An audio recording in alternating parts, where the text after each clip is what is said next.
My name is Michael Gertis. I'm an associate professor of music at San Diego State University and their director of orchestras, and I'll be your Prelude lecturer for this afternoon's concert. It's nice to see you all. This is actually my first SummerFest lecture, so this is my first time hanging out here during the summertime, and it's really nice. Everybody looks like they're enjoying the warm weather, because it gets so cold in the winter here.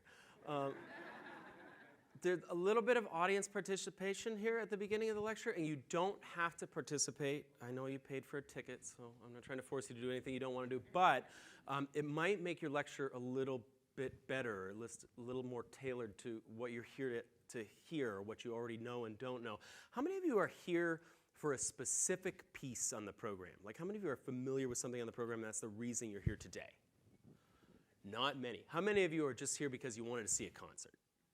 Okay, that's kind of what I figured looking at this program. Those of you who are here for a specific piece, is it the Bach? Yeah, okay. All right, so I'm actually probably not going to speak as much about the Bach. I'll speak a little bit about the Bach, but I have a feeling that it's the thing that everybody knows on the concert that's coming up, and it's also the thing that has the most comprehensive program notes sort of going on in the booklet that you read, and they're great. So I'm going to try to stick with at least a little bit some of the other stuff that you may not know as well. And these concerts are always interesting because I find out what's in them long before anybody who buys a ticket, and then I have to sort of reverse engineer the whole process when I lecture about them and figure out why on earth did they put that concert together? Why do these pieces all line up with each other? And especially with a concert that has a lot of Baroque repertoire, the pieces end up being shorter, so we get a lot more of them. So it sometimes gets harder to figure out why that is. So maybe starting with the title, I guess. This concert's called Beyond Bach. And there is Bach, and then there are other things, so it's an apropos title. But it really could be a lot of other things. It could be beyond Baroque. Baroque is the period that seems to be highlighted in a lot of the notes, but it's not the only thing you're going to hear today.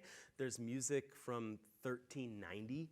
There's music from the 1920s on this concert, so we're all over the place. We really go beyond Leipzig, the town where Bach was working when he wrote the double. We hear music that was composed in Berlin, music that comes from France, music that sounds of Spain, music that sounds of Florence and Venice, and all this sort of Italian music that gets played in it. And so the concert itself actually starts with a composer who predates Bach by more than a century. This fellow was born in the seaside town of Napoli, and he later finds work for the Medici family in Florence. He gets an appointment in Rome, and his name is Andrea Falconieri. And I'm going to tell you a little bit about him because he's fascinating. And you don't get to read as much about him in his program notes because the piece is short. So Falconieri is really a character. You could almost think of him as this sort of one of these prototypes like John Dowland for a sort of singer-songwriter. So when you follow his life, he's traveling across Italy, Spain, and France, and he's usually playing some sort of plucked string instrument. So he's known best in Italy as a lutenist. But we know that he starts out in Naples. We know he ends there, but he's dedicating a lot of his music to the Cardinal of Medici, which suggests that he was working in Florence for a while. Then he got an appointment in Rome. Then he gets married, and he moves to Modena, and he starts playing the Chiterone. And then he leaves his wife and goes to Spain, leaving behind basically his wife, a song, and a book of how to play Spanish guitar, implying that he had actually learned to play Spanish guitar and was playing it. We don't have the book, we just have writings about the fact that it was there. He finds himself eventually in Genoa, where he becomes a music teacher at a convent, though, however, and a religious school. He does not last that long in Genoa. He is denounced by the Mother Superior for distracting the nuns with his music. And then he ends his life from 1647 on. He's the Maestro de Capelle in Napoli, in the town where he was born. And so he does get to go back home and live that life. He dies of the plague, so that's sort of a sad part of the story, but a lot of people did. Half of Naples, in fact. Most of his music was songs. Like I said, this sort of prototypical singer-songwriter, but we just don't have any of them. They've all disappeared. They've been lost over the centuries. But what we do have is we have two collections of instrumental works. One is a copied out version that somebody else made, not in his hand, but we know they're attributed to him. And then the other is manuscripts. And the copied out version has his most popular work by far, which is the Chacon that you're going to hear today. And so I want to turn to that. I want to say, how many of you have an idea? I'm sorry, I keep falling on like the audience participation, but how many of you know what a Chacon is? Huh? Good, a couple of people. All right, so I'm going to start out. A Chacon comes from the Baroque period, right? And so early Baroque period, maybe late Renaissance. And so I'm going to start with a Chacon that's not by Falconiere. This is a Chacon by Monteverdi that comes from just a little earlier. So this is the kind of piece of music that might have influenced it. And for those of you who don't know what a Chacon is, I want you to just listen to the beginning of it and think, what is this? What do I hear?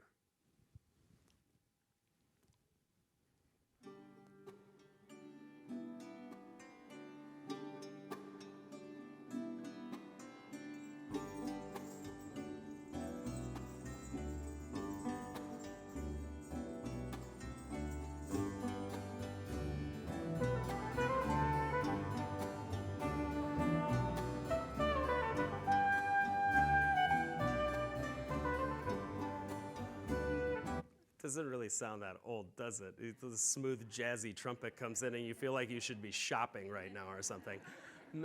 So oftentimes people think a Chacon is usually thought of as this sort of variation form. Like it's just that we get this sort of one idea and then we vary the sound of the melody over the top of it. And that's exactly what it is. So you probably noticed what sounded like a strummed string instrument playing, and it was playing this really short repeated pattern. Oftentimes we think of Chacons and we like sort of reverse engineer and we think of fully fledged, really complicated ones in opera that have this 8-bar pattern where the bass line is its own melody, and then they'll have some melody that gets moved around over the top of it and then played in reverse and then flipped backwards and sped up and slowed down. This being a Chacon is just basically a 2-bar pattern. So it's like if you were playing it on a guitar and you were playing 4 chords in a row over and over again. And then that trumpet that comes in is really sort of an improvisation over the top of it. And if I kept going with the Monteverdi, you'd hear 2 voices singing over the top. And that's really similar to what's happening in the Falconiere Chacon. So we've got like kind of 3 things going on. It's an organizing idea, this repeated figure that everybody plays over the top of. It's a dance. So you could probably feel like, oh, I could move to that. And sometimes with the dance, it's important that it's in triple meter. And if you know what I mean by that, I'll start it one more time and just sort of like count along with it. But you can find that meter. You can find the beat. We can even go back to just the strum part. 1, 2, 3, 1, 3, 1, 2. So if you're, thinking of dancing with someone at the concert, just think about it. Don't do it. I don't think that'd be good. But it's often that the Chacon will be in 3. And so we're going to find a lot of these things in Falconiere's Chacon.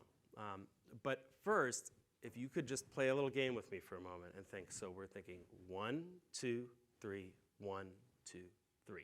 Now from that 1, 2, 3, I want you to take it and cut them both in half and start thinking 1 and 2 and 3 and 1 and 2 and 3 and dot, dot, dot, dot, dot, dot. Got it? Yeah? Okay. Now just stop thinking the numbers entirely. Or maybe you think 1, 2, 3, 4, 5, 6. 1, 2, 3, 4, 5, 6. 1, 2, 3, 4, 5, 6. 1, 2, 3, 4, 5, 6. And 1 feels like it's the most important, right? But the reason I said some of this music has a sort of Spanish flavor is because of something fantastic that Falconiere does in it, which is he starts playing with the groups of numbers within the pattern. So instead of thinking 1, 2, 3, 4, 5, 6, or if I make it easier to hear, 1, 2, 1, 2, 1, 2, 1, 2, 1, 2, 1, 2. He does 2 groups of 3. 1, 2, 3, 1, 2, 3, 1, 2, 1, 2, 1, 2, 1, 2, 3, 1, 2, 3, 1, 2, 1, 2, 1, 2. I like to be in America. Yeah, this is the same exact trick that somebody like Bernstein uses in West Side Story, and it's not a new trick.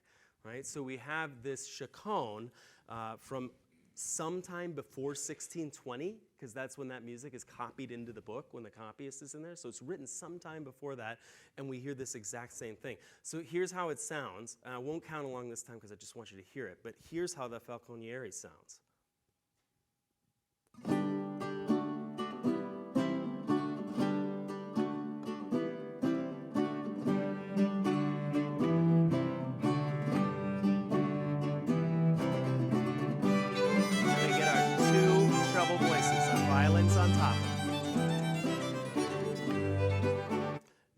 so rude as to count over some of it, just to make it really obvious what I'm talking about. That 1, 2, 3, 1, 2, 3, 1, 2, 1, 2, 1, 2, 1, 2, 3, 1, 2, 3, 1, 2, 1, 2, 1, 2. If you're trying to dance to it, you might have a little trouble.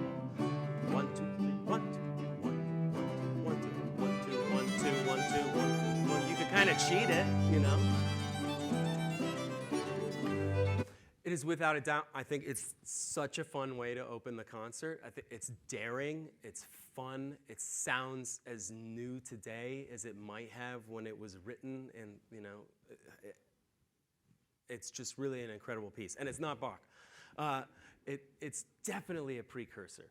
But if there is anything that we can point to in the Bach that comes from the Falconieri, it's that bit at the end where I just said, and here are those two top voices coming in. So one of these older forms that exists early in the Baroque, you know, late in the Renaissance, is a trio sonata. And you just have to remember the trio part, right? There's 3 voices.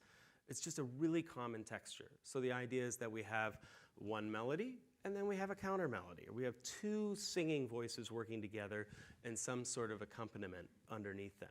And you're going to see a lot of the music that you hear on stage today will come down to that sort of texture. You're gonna be able to group, oh, that's a melodic voice, that's a melodic voice, and then you'll go like, oh, there's Rubin playing the harpsichord, but I also notice that the cello seems to be playing basically the same part, and oh, the bass is playing often the same part, and that's because that's one group, that continuo group, that's really accompanying those melodic voices. And so our next piece on the program by Johann Sebastian Bach is a double concerto, which features 2 melodic voices in a solo part as texture, and then you can almost think of the rest of the orchestra as a sort of accompaniment figure.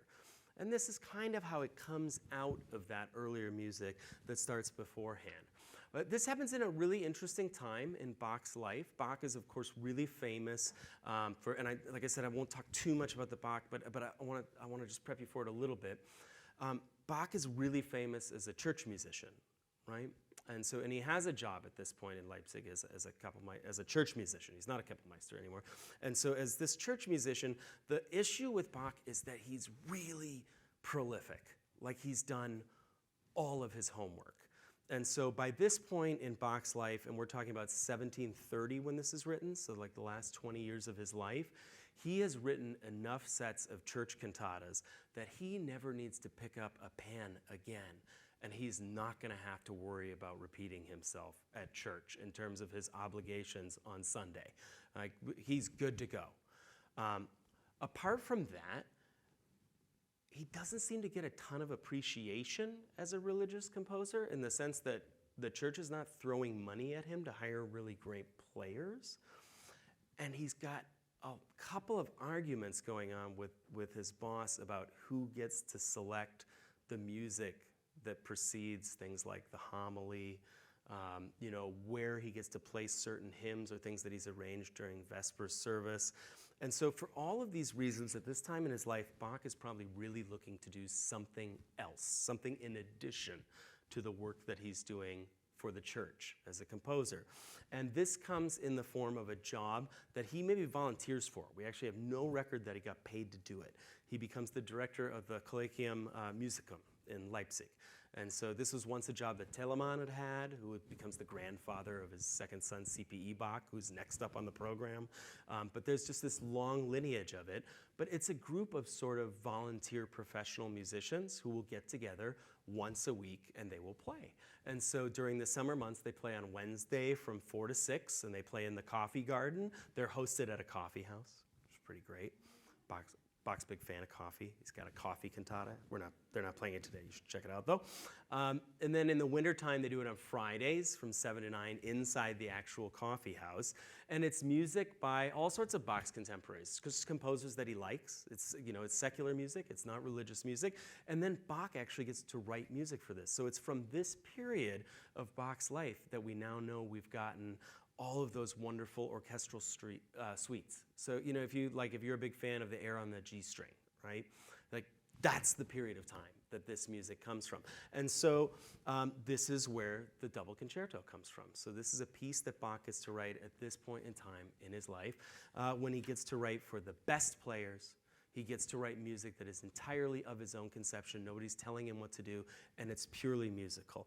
And so that's why we hear the beginnings of this really virtuosic style of writing in Bach's, and we get, right away this three-part fugue that is so recognizable.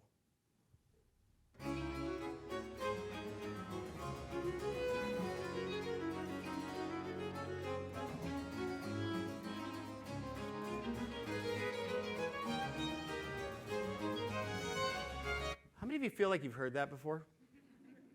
Okay, I always think this is fun to do with an audience because is there anybody who feels like they've heard it before but they're pretty sure they've never been to a concert where it's been played? Like, where did that come from? How did that earworm get stuck in my head? If you've ever known a violin student, the Bach double is books 4 and 5 of the Suzuki method. Book 4 is the violin 2 part, and book 5 is the violin 1 part. So, sometimes you know the Bach double just because you walked past the orchestra room in high school and not because you were actually at a concert. But it is so prolific because it's now used to really teach technique to violin players. And you'll hear it, and it's wonderful. And the only thing I want to unpack for you as you start to listen to it is the word concerto in and of itself. If you've heard concertos before, especially the classical or romantic era, you're thinking of a vehicle for just a soloist kind of showing off. Concertos in the Baroque period are based on something called like the concertato principle. And that sounds fancy. It's not. It just means different groups.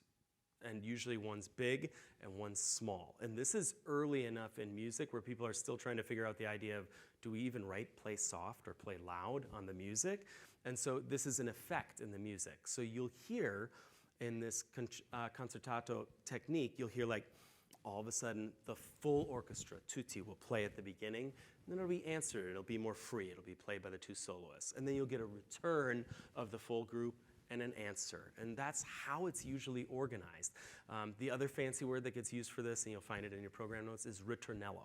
And Riternello is the chunk that the full group plays together. And it usually comes back again and again and again. And if you've heard any other lectures by me, this Riternello eventually turns into rondo form. So if you remember any of the lectures where I talked about rondo coming back again and again, these are the first versions of that. So that's how you'll hear Bach in the first movement. You just listen for those Riternellos and then the free sections with the soloists. One of the nice things that Bach does is, fortunately, Bach, also being really gifted at writing counterpoint and writing 20 melodies at the same time, can also write just really beautiful, simple melodies that we long to listen to. Because the second movement is gorgeous, but if I tell you that the way it's organized is it's an ostinato. And an ostinato is just a rhythmic pattern. And it just goes long, short, long, short, long. I'm going to play it for a minute and kind of point out what I'm talking about.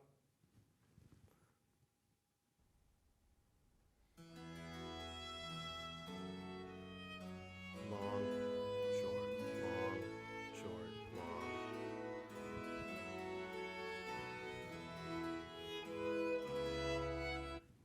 It never ends. It's turtles all the way down. It never stops. So I don't actually recommend that you listen for the ostinato, or you will all of a sudden be like, I loved Bach until that man spoke. And now it's the most boring thing I've ever heard. It's just an organizing idea around that melody. But that's the way it's put together.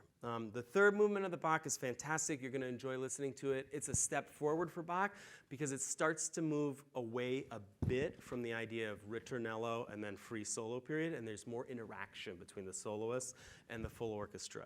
And it's not, it's Bach, it's Baroque. It's not, it's not 200 years later, but it's moving in that direction. And so it's a really forward-looking sort of movement in the piece. After you hear the Bach, we move beyond Bach to his second son, CPE Bach, Carl Philipp Emanuel Bach. And that's probably a piece that I imagine, unless any of you are a cellist, is new to all of you on the program for the most part, this cello concerto in A major. CPE Bach is a really interesting figure. He's somebody that's pretty much recognized to be like sort of the most important composer of like northern Germany, of Protestant Germany, before we hit the period of like Haydn and Mozart's maturity. And he's this really important transitional character between Baroque music and classical music. but he's also J.S. Bach's kid, so he kind of gets ignored a lot of the time. And that was also true maybe in his own life. One of the things that's really interesting is that maybe what really hurt C.P.E. Bach as a composer was how well his father trained him to be a keyboardist, because his big break was he was the accompanist for the King of Prussia. And so when Frederick II became King of Prussia, C.P.E. Bach is his accompanist and accompanies him on the harpsichord for his first ever performance. Frederick II was a flute player. And so C.P.E. Bach essentially spends the next 2 decades of his life accompanying the King of Prussia based in Berlin. And he encounters all sorts of obstacles to his career along the way. The King of Prussia doesn't want to recognize him as a great composer. C.P.E. Bach is writing pieces dedicated to him and handing them to him, and you can just sort of sense that this person underneath is just seething, that they're stuck in this sort of accompanist role all the time. The sort of last thing that C.P.E. Bach tries to do is he actually brings his father, Johann Sebastian Bach, to meet with Frederick II. He does this about 1747-ish, 1745, really near the end of J.S. Bach's life. Yeah, 1747. And even this doesn't work. And it's so at that time that C.P.E. Bach decides, I got to get out of here. He starts to make overtures to leave Berlin. He ends up going to Hamburg, and he has a lot more success as a composer there. And we know a lot of his later works. There are 3 cello concertos, and they all come from this time period where he's kind of trying to get out. And one of the things is that early scholarship on it, we didn't know what these concertos were actually written for. They exist in 3 forms, each of them. One for harpsichord, one for flute, and one for cello. Some of you are already thinking ahead, and you see where I'm going with this. The harpsichord makes a lot of sense because C.P.E. Bach was a great keyboard player, so why not just turn the solo instrument into the harpsichord? And the flute makes an awful lot of sense because of his boss. So were these pieces written for Frederick II? The cello is strange because it exists at all. And of course, that's why we tend to think that these concertos were actually all written for cello. When you hear the very first cello entrance after the opening Riternello, and you'll hear, I'm just going to play just the opening cello entrance, you're going to hear the cello fall across its range, across the strings, and it just is very idiomatic. It's like, oh, it's going from high cello range all the way to the bottom, all through this. It just sounds right on the cello.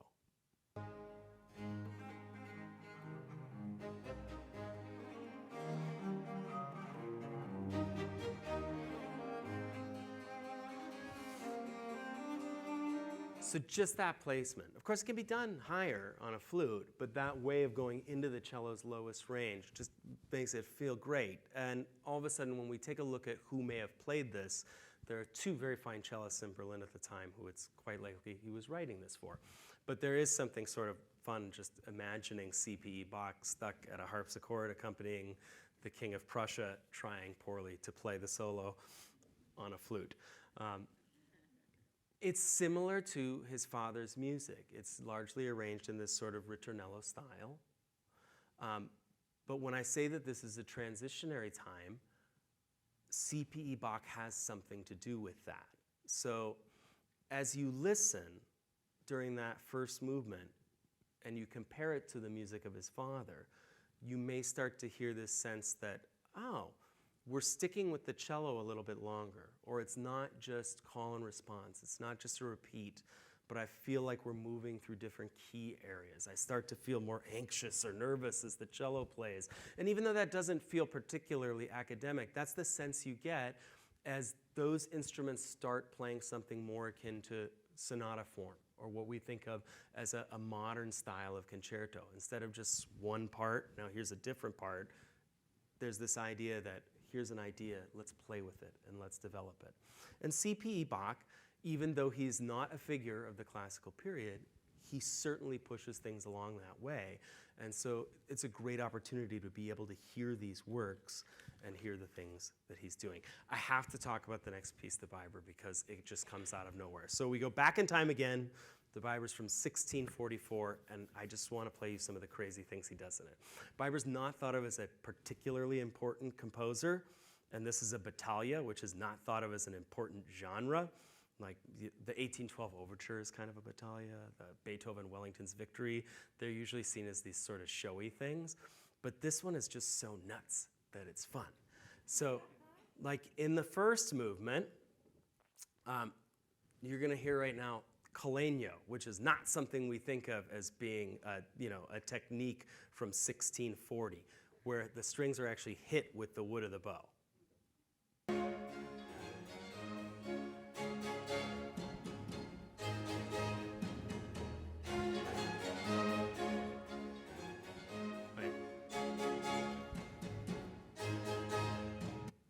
It's just nuts. And the whole thing, it just tells a story. It's super simple to understand. The movements are like 2 minutes, a minute apiece, 3 minutes. The longest one's sad. It's pretty. That one would be the most traditional to listen to.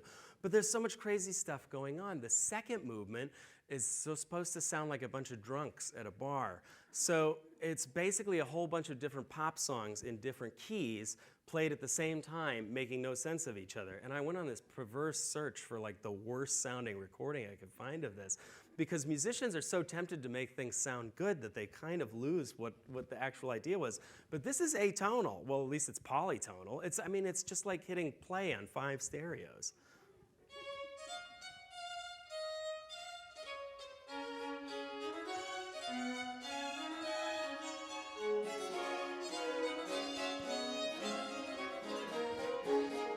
It's awful, right?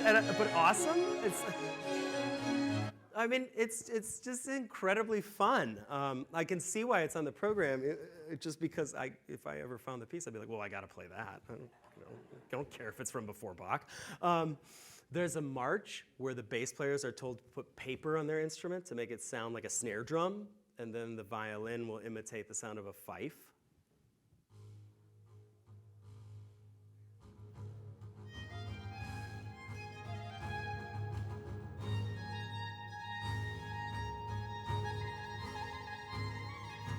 So you hear that sort of funky feedback. It's not feedback. That's a Baroque bass. And then, of course, how many of you have heard of Bartók pizzicato, where you create a pizzicato effect, but you pull the string up enough that it snaps back on the fingerboard?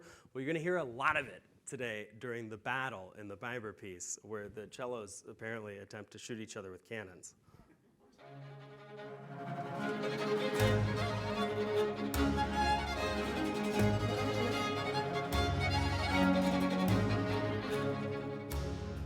It's a short piece, and it sits right in the center of the concert. And if you don't have a smile on your face the whole time, you're not paying attention.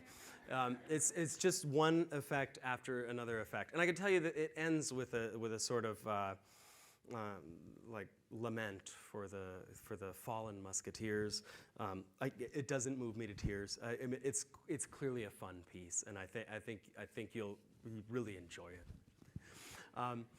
The next section of the concert was the one that was most bizarre as I was looking at it, and I want to just tell you a little bit about, so that you can know a little bit about this piece before you hear it, because you're not going to hear it as it was written. It's the oldest thing on the program. It's by a composer named Rodericus, and we know of one piece by this composer, French composer, and he's listed as the author backwards. It's S. Usirador, which is his name backwards. It exists in one place. It exists in a codex that was found in the 16th century in France. The pictures, it's in red and black, all sorts of shaped notes. You think of, like, if you've seen pictures of old notation. It is medieval and Renaissance. It's between those periods. It's from about 1390 is the thought.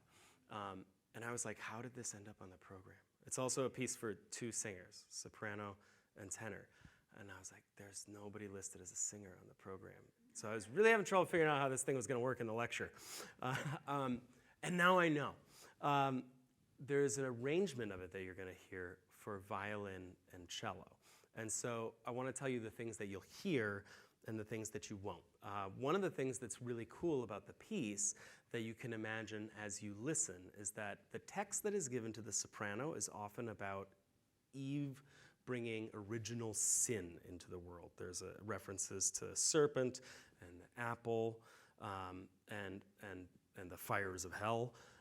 And the tenor part is a lot of this sort of music of the spheres, so they're juxtaposed, they're different. So now, unless these players have taught their cello and violin to speak Latin, you won't get any of that from the sound. So you have to sort of imagine it, that that's what's going on. And when this composer wrote it in 1390, the idea was that there's this dichotomy of the two different types of texts and the two different types of sounds. Along with that, I would put forward that this will be the most radical sounding piece, other than like the Biber, where it's all in different keys, is radical sounding, but when you know what's going on, it's just fun. But this piece, the Rodericus, the angelic piece, is actually composed in a totally different way than any of the other music that we've heard on it, because it's not metered. And so all that dancing around I did and counting to 3 and how you're going to dance to it, completely different conception of music. Instead, this piece of music is entirely proportional. So it starts with a text, and the text that the tenor is to sing will be delivered 3 times in the space that the text the soprano is to sing delivers their text twice. And then it will switch again later, and it'll be 3 for the soprano to 2 to the tenor.